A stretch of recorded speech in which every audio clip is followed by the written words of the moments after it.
As we're exploring authenticity module, I've been reflecting deeply, and I feel quite lost. The topic has stirred up a lot in me, and I want to be open and learn, but right now it feels like I'm walking through a maze with no exit in sight. I'm struggling to grasp what authenticity really means in practice. I don't fully understand what it is or what it actually means to stop being inauthentic. During my buddy conversation, even more questions came up like, are we born authentic, or is authenticity something we gain or discover later in life? Can it shift as we grow and experience life? Is being authentic about doing only what we feel like doing? If I play with my son, even when I don't feel like it because I love him and I want to connect, am I being inauthentic? Should we strive to be 100% authentic all the time, or is it more nuanced? I find myself thinking about my 3-year-old son who's in a phase where he throws things, yells, and runs wild. Does that count as authenticity? I also wonder about my dog, whom I adopted as an adult from the street. She was free and wild, and now she's tamer and more obedient. Did she lose her authenticity? It feels like stop being inauthentic is a statement similar to be enlightened. But how do I practically get there? I imagine myself as a white sheet of paper stamped over and over by life experiences, and now I'm unsure how to peel those layers back and find what's truly me. If possible, could you help me understand what authenticity actually looks like in daily life?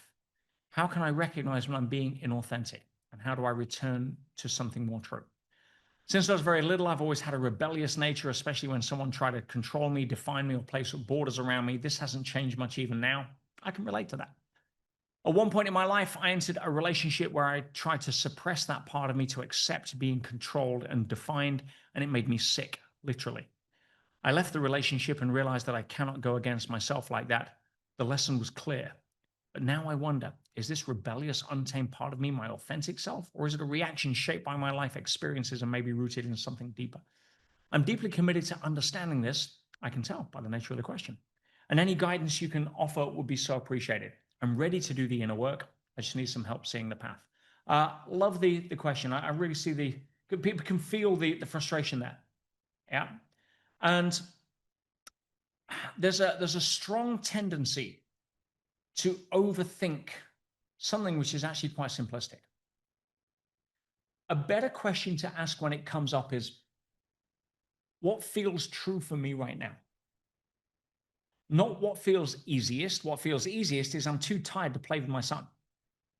Right? That's an emotion. Authenticity has its basis in values, not emotion. Emotions are transient. There's times where if you'd have had a coffee 10 minutes before or had some good news or a good night's sleep, you might have been happy to play with your son. No difference in the movie in terms of the timing. It's your energy at that point. Yeah, but I'm tired. And I have this as a similar situation. I like to get up early and I have my morning routine. And there's quite often, not so much recently, yeah, but I'll get up about 4 a.m. Yeah, usually before 5, yeah, rarely after 6.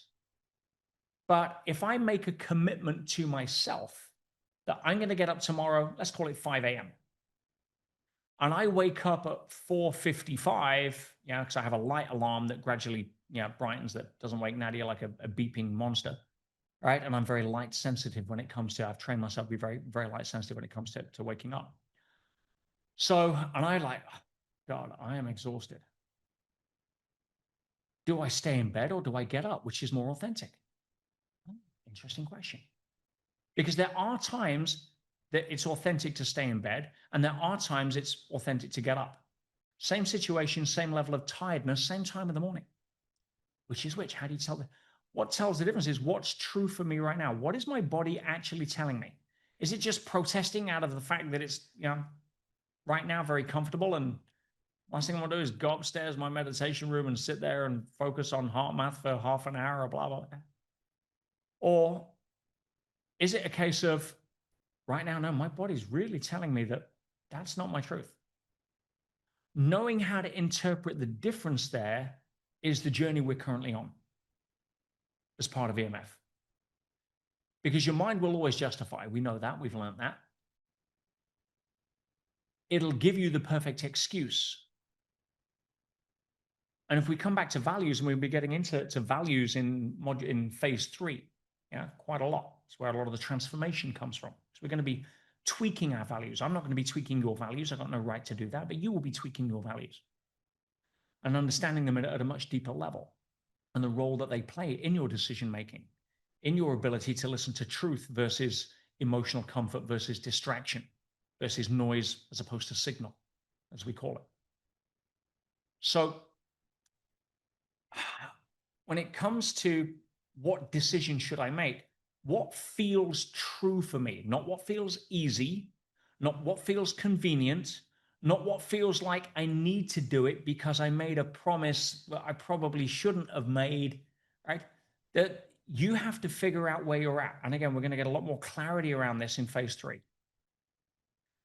Now, when it comes down to, it feels like stop being inauthentic as a statement similar to being enlightened, I wouldn't go that far. Otherwise, I am definitely not authentic. Right? Enlightenment's above my pay grade. Yeah, I screw up as much as everybody else, even though I'm just trying to put one foot in front of the other in a better way. Right? But am I perfect? I damn well hope not, because I like my life and I don't want a bus to come along and graduate me out of Earth School. Right? Not yet. And if it happens, it happens. So, there is also something to take into account here in terms of an appreciation of the journey of maturity. Yeah, the soul's maturation is a factor. So if your 3-year-old son is throwing things and yelling, right, there is a level of authenticity around that in terms of that's him. He's not smart enough at this point to kind of be inauthentic unless he's trying to manipulate you for an ice cream. I get that. But when it comes to doing that as a 3-year-old, it's expected. It's not expected as a 33-year-old, because there's a journey of maturation that we go on as part of this journey through Earth School. If you look at the dog, oh, she was free and wild. Well, that's your language that you're putting off. No, she was lost and hungry. Could be another example of language you could put on that. She was craving connection and lonely and didn't have structure. And now she's come, and now she's tamer and more obedient. Again, we're putting our own language on things through the lens of what we think or feel. Is that authenticity? Is that inauthentic? Have I stopped her being her true self? Well, no, she's matured into what sounds like a better expression of a dog. And if she's not happy with that, leave the door open and see if she comes back. Sounds like she will. Because my understanding of dogs, and I kind of got a little experience, is that they would much rather be a loving companion who gets fed than a lonely dog hunting for scraps and avoiding traffic. But she's always got the option to go back should she wish. So yes, it is definitely more nuanced around that. Yeah, but being authentic is simply coming back and asking yourself, are there patterns of insecurity running that prevent me from answering the question, what feels true for me, or rather, prevent me from acting on what would be the real answer, what feels true for me?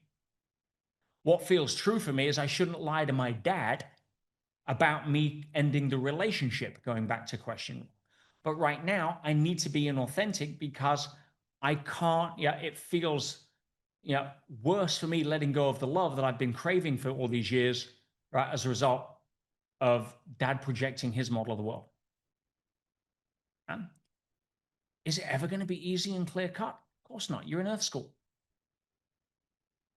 Part of the game. But if you just use the center of gravity for the statement, what feels true for me? Having the courage to act on that is part of this journey. Sometimes it's going to be easy, but what I can tell you right now, and this will be evident at the end of phase 3, when your values are clear, your decisions are much easier. Say that once more. When your values are clear, your decisions are much easier.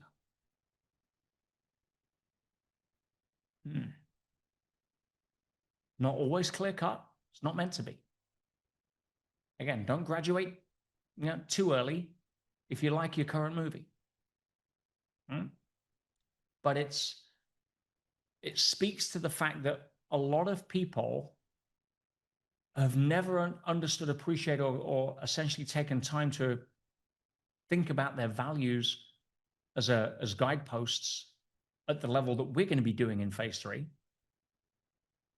But also values change. The values of your 3-year-old are going to change. But you wouldn't expect them right now to have your values. They've got to go through the tantrum and the terrible twos and all that kind of stuff. Natural part of growing up. They're going to get measles, chickenpox, or whatever kids get, right, to activate their immune system. It's part of growing up, right? It's, we, as parents, the role, and not something I'm speaking from experience, is essentially to help prepare your children to be adults with the most amount of healthy self-esteem they can have. That would be my role as a parent if I was to have children, right? 2-legged children, right? But that's my side. Somebody else would have a different role, based on their values. So, don't try to confuse authenticity with, being perfect. That's not the game. Oh, I must do what is my truth every single time. If you're going to screw up and you're going to make a decision you're going to regret, whether it's reaching for that next cigarette, or, doing something that isn't right, the fact that you recognize it or even give yourself permission to screw up, not as an excuse, but recognizing where you're off track so that hopefully it can help you get better on track, you're going to be more authentic than most people out there.